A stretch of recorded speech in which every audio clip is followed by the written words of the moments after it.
Чагымчы түлкү.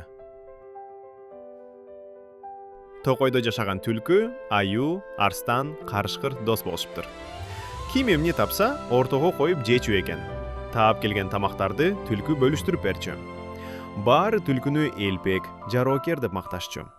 Түлкү болсо тамак бөлүштүрүп жатканда, акырын досторуна көрсөтпөй бир бөлүгүн катып койчу. Эртеси баары тамак издеп кеткенде, жалгыз отуруп алып курсагын тойгузчу. Бир күнү арстан көп эт алып келип ортого таштады. Аны түлкү тиякка бир секирип, биякка бир секирип бөлүштүрөм деп атып, тердеп да чыкты. Карап турган арстан: "Эй достор, бул кылганыбыз жарабас. Түлкүнү жалгыз кыйнабай, тур карышкыр, карабаш", деди. Карышкыр дароо жардамга келди. Ал жардамдашып жүрүп, түлкү катып койгон этти көрдү.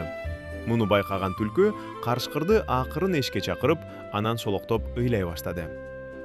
"Мен байкуш ишти дайым эле жалгыз кылам. Аягында өзүм аз жеп калам. Ага деле көндүм", дейт түлкү кууланып. "Бүгүн арстан менен аюунун сен жөнүндө сүйлөшүп жатканын угуп калдым. Алар сени этти көп жейт. Ошондуктан ага азырагын бөлөсүң дештим ага. Мен аларга макул дедим да, сени ойлоп бир аз катып койдум. Аз жеп калган кандай жаман экенин билем да". Түлкү ыйлаганын токтотподу. Карышкыр ага ишенип, боору ооруп: "Катып койгон этти өзүм жей бер. А тигилердиби?" деп каарданды.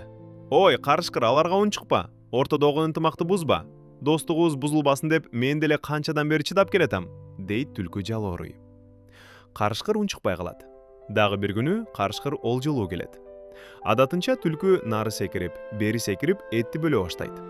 Арстан аны эмгекчил деп мактап, мурунку сөзүн кайталап: "Эй достор, бул кылганыбыз жарабас. Тур эми, аю, түлкү байга карабаш", деди. Аю майпаңдап келип жардамдаша баштады. Эби жок неме түлкү катып койгон эттин идишин тээп кетти. Катып койгонуң эмнең дегендей, аю түлкүгө суроолуу карады. Байкаган жокпу деп, түлкү арстан менен карышкырды бир карап алды. Алар өздөрүнчө бакылдашып жатып, маани деле берген жок. Анан аюуну да эшикке акырын алып чыгып, көзүн жашылдантты. "Мен байкуш ишти дайым эле жалгыз кылам. Аягында өзүм аз жеп калам. Ага деле көндүм. Досторума капа болмок белем", дейт түлкү митамданып.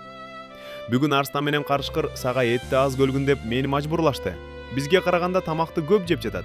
Билдирбей азыраак бөлүп кой", дешти. "Айлам жок. Мен аларга макул дедим да, сени ойлоп бир аз катып койдум. Аз жеп калган кандай жаман экенин билем да". Түлкү ыйлаганын токтотподу. Аңкоо аю ага ишенип, боору ооруп: "Катып койгон этти өзүм жей бер. А тигилердиби?" деп каарданды.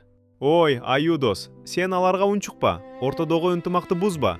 Достугубуз бузулбасын деп мен деле канчадан бери чыдап келатам", дейт түлкү жалооруй. Аю ынтымагыбыз тамак үчүн бузулбасын деп унчукпай калат. Аз өттүбү, көп өттүбү, бир күнү аю олжолуу келди. Түлкүнүн кубанычында чек жок. Олжону дароо бөлүштүрө баштады. Адатынча түлкү бөлүштүрүп жатып, дагы бир аз бөлүгүн катып алды. Бүгүн эч ким келбейт го деп жатса: "Эй достор, бул кылганыбыз жарабас. Адилеттик үчүн бүгүн мен жардам берейин", деп арстан өзү тура калса болобу? Коркуп кеткен түлкү катып алган олжонун бир бөлүгүн өзү колунан түшүрүп жиберет. "Бул эмне, түлкү бай?" Арстан таң калды. "Муну сизге алып койгом". "Магабы?" Арстандын үнү катуу чыкты. "Менин өзүмдүн тиешелүү үлүшүм бар да". Арстан түшүнбөй турду. Иштин жайын дароо түшүнгөн карышкыр: "Биз бүгүн эч кимге аз бөлүштүр дебедик эле го, я?" деп аркырады. "Ким кимге аз бөлүштүр дечи экен?" Арстан алакан жайды. Иштин жайын эми түшүнгөн аю: "Бизди бири-бирибизге ушактап жүрчү турбайсыңбы, коо түлкү?" деди ачууланып. Түлкүнүн айласы кетип, ушакчылыгы билинип калгандыктан, алардан коркуп качып жөнөдү. Карышкыр жетип барып, желкеден тиштеп келип, ортого ыргытты аны. "Ортого чагым салганым үчүн кечиргиле мени. Тамак соолугумдун айынан калпычы болгонумду кечиргиле", деп түлкү бүрүшүп жатып ыйлай баштады. Арстан иштин жайын уккандан кийин түлкүнүн кулагын тиштеп жулуп салды да: "Бул жерден кет. Сени дос да кылбайбыз. Токойдон көзүбүзгө көрүнчү болсоң, өлтүрүп салабыз", деп кубалап жибериптир. Ошол күндөн ушул күнгө чейин түлкү достору жок, жалгыз, коркуп, качып жашап жүрөт экен. Суроолор: эмне үчүн түлкүнүн достору жок? Түлкү туура иш кылдыбы? Ал эмнени кылбаш керек эле? Кийинки кызыктуу жомокторду өткөрүп жүрбөш үчүн биздин каналга катталып, бул видеого лайк басып, комментарий жаза кетиңиз.